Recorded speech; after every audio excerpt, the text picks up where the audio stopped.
Check. These brain games about knowledge, intellectuals rising. See the dreams that I wanted, and then live, learn, and acknowledge obstacles in the doubting. That's nothing new to a. What's up, guys? Episode 12 of BrainGainz TV. We're back. It is Sunday. It's a beautiful day out, and I hope you guys had an excellent week. I hope you conquered some goals. I hope you did some great things. I hope you really started to come into yourself. I hope you became a better version of yourself each day that went along. So, yesterday, I'm sure as all you guys know, the Mayweather-McGregor fight was on. I'm sure a lot of you guys watched it. I mean, who didn't? It was a spectacle. Everyone watched it. One of the biggest sporting events in history. It's going to go down in history, but the outcome was Mayweather.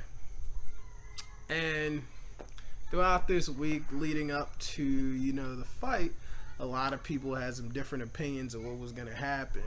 A lot of people thought that Mayweather would win. A lot of people thought that McGregor would win.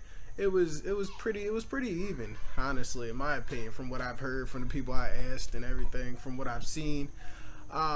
So once everything got going, you're watching this fight and you're just watching it. You're watching Floyd, you're watching McGregor, and you're just looking at both of them. If you follow boxing and if you follow just any type of sports, you see that throughout the fight, McGregor started getting worn down, and it seemed like Mayweather just started getting better as it went on.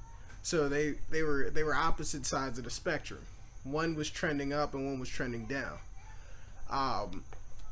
So if you look at Floyd, no matter what you feel about him personally, you can't deny that he is a good boxer. I mean, if you do say that he's not a good boxer, then you have to really be able to study boxing and see, compare him to other people and see that he actually is very skilled in his craft that he does. Some would go as far as saying he's achieved mastery in it. Mastery in anything, in any task or any skill or any craft that you're doing is made up of, they estimate about 10,000 hours of concentrated effort towards a particular skill or task equals mastery. So you practice something consistently for about 10,000 hours and you're considered a master at it. It's so ingrained into your DNA that it's just second nature to you. So, Robert Greene, he wrote a book called Mastery. I recommend it highly. I've read it. It's a really good book if you want to get more into mastery and you want to really understand the concept behind it. So, back to Floyd. If you look at what Floyd was doing, you can really see him exhibit his mastery. He's been boxing for 21 years. He's 40 years old, so he's been boxing since he was 19 years old. Or he's been boxing professionally since he was 19 years old. And with that, experience comes. He's had the experience, so he could diagnose different fighters through all the different fights that he's had and seen. He has the experience to be able to dissect and come up with a game plan to what he's gonna do. So essentially, that's what the X factor was in this whole boxing match. I mean, if you look at them, they were both pretty evenly matched. Confidence is a big thing in any sport, in anything, in any area of life. Confidence is a major factor. They both came in with plenty of confidence. Everyone who's seen Conor McGregor, he's a confident guy. He's very confident. Floyd, same way. Money Mayweather, he's very confident. They both have skills, maybe in different areas, but they're both very skilled at what they do. Conor is a great MMA fighter. Floyd is a great boxer. But the X factor was experience in this match. Floyd came with the references and the experience and the know-how and the background knowledge to be able to beat Conor, and he studied up on his game. Conor wasn't prepared for what was going to go on. Conor didn't have the stamina, and he didn't have the coordination to be able to outlast Floyd. And it's nothing, to take away from what he did, because don't get me wrong, Conor killed it for what it was. He came out, he did better than a lot of people expected, a lot of experts expected. He came out there and he went out there and he went hard. And I give him his props. He still has his pride. He killed it. But Floyd exhibited mastery. If you just look at how he diagnosed Conor and how he just tired him out throughout each round, and he knew when, you know, everyone saw it, but I'm sure Floyd saw it way before. You saw when the match was over. You saw when Conor couldn't even lift his hands anymore. Like, he was completely unguarded. So at that point, Floyd knew he had it. And that's something that comes along with mastery. Floyd knew what was going to happen because he's seen this same situation so many times, because he's practiced. And he has these reference legs that aid to his confidence. He has that ability to have that confidence because he is the best. He's 50-0 now, and rightfully so that he has that type of confidence. You look at any other sport, football, the Tom Brady, Peyton Manning, like, they've been playing for so long that they have all these different references, and they can diagnose these defenses and spread their offense to where it needs to be to beat these other opponents. Like, they've gotten to the point where they're so good at what they do that it's just like they just see things in slow motion. That's how great they are. That's how much they mastered this particular skill. Basketball. Look at LeBron James. He's mastered this skill of basketball because he's been playing for so long. He's been with X amount of teams. You know, he's been MVP so many times. Like, he is a true master. Same thing with Kobe Bryant, Michael Jordan. You know, tennis. Look at tennis. Look at Venus and Serena Williams. You know, they're masters at what they do. They're masters at their crafts because they practice so much. Who else? You know, Tiger Woods in golf. Who in baseball? I don't know. I don't really watch baseball, but I'm sure there's someone out there who's mastered what they do. Barry Bonds. There you go. There is a baseball reference. Took me a minute. But, you know, I say all this to say that this, you know, we see this stuff every day on TV.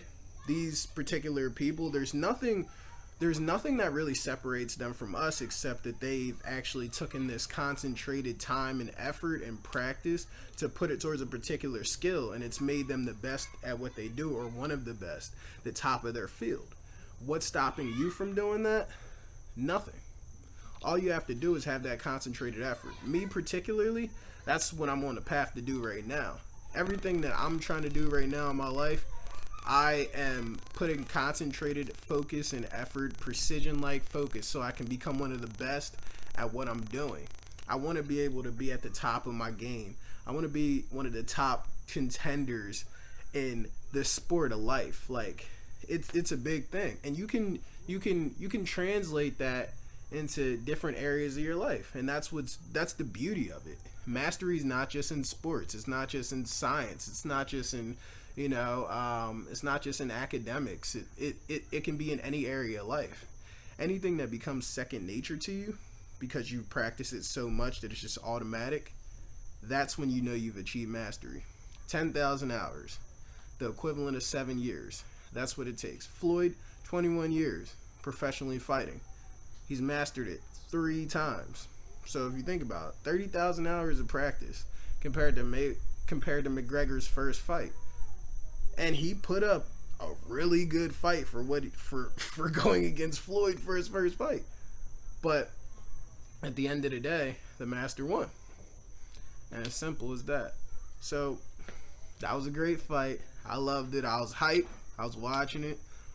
But you gotta take these little things in life, and you gotta put consistent effort towards something. Like, learn to master something. Even if you don't master it, just become really good at it. Something that you love, something that you really want to do.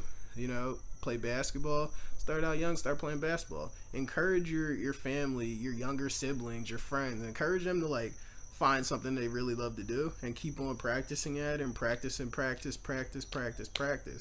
And so they get really, really good at it and do something with it, you know? Like, I know so many people that are just really, really excellent at the things they do because of all this concentrated effort throughout their life. Like one of my best friends, he's a musical genius in my opinion. He just does all this stuff. My cousin, he's phenomenal at photography. Like I know all these different people. My boy, he's a CrossFit expert in my opinion. He's just killing it. Like, and these people that I'm naming, they're only gonna get better as they go. And that's all I can say right now. Like, just watch them, just watch me.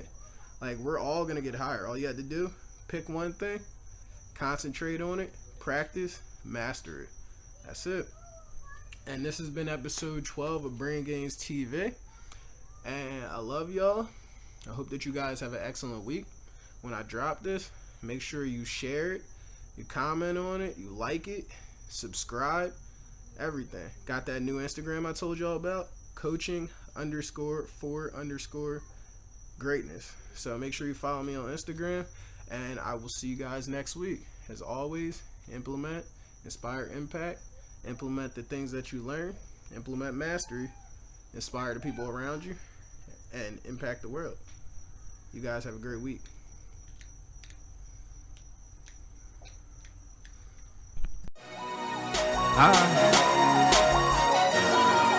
Check. These BrainGainz